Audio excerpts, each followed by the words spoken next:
கொஞ்சம் நில். கொஞ்சம் நில். இதை இங்கிலீஷில் வெயிட் அ மினிட் என்று சொல்லலாம். Wait a minute. கொஞ்சம் பொறுத்திரு, கொஞ்ச நேரம் இரு. Wait a minute. நான் சொல்வதை கேள். நான் சொல்வதை கேள். இதை இங்கிலீஷில் லிசன் டு மீ என்று சொல்லலாம். Listen to me. நான் சொல்கிறத கேளு. Listen to me. நான் முடிவெட்டி கொள்ள வேண்டும்.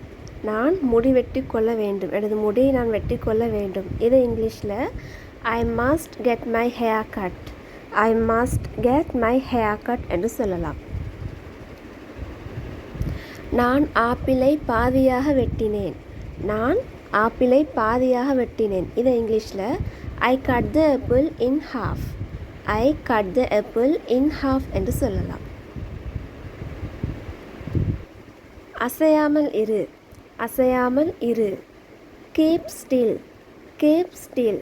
கீப் ஸ்டில் அப்படின்னு சொன்னால் அசையாமல் இரு.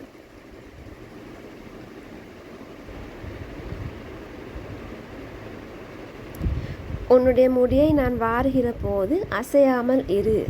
உன்னுடைய முடியை நான் வாருகிற போது அசையாமல் இரு. இதை இங்கிலீஷில் keep still while I com your hair. Keep still while I com your hair என்று சொல்லலாம். என்னால் தலைமுடியின் சிக்கை நீக்க முடியவில்லை. என்னால் தலைமுடியின் சிக்கை நீக்க முடியவில்லை. இதை இங்கிலீஷில் I can't get the knots out of my hair. I can't get the knots out of my ஹேர்னு சொல்லலாம். உங்கள் தலைமுடியை வெட்டி விட்டீர்கள்.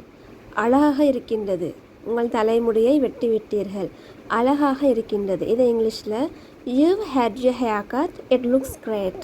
You had your hair cut. It looks great என்று சொல்லலாம். எனக்கு காய்ச்சல் வந்தது. எனக்கு காய்ச்சல் வந்தது. இதை இங்கிலீஷில் ஐ காட் த ஃப்ளூ என்று சொல்லலாம். I got the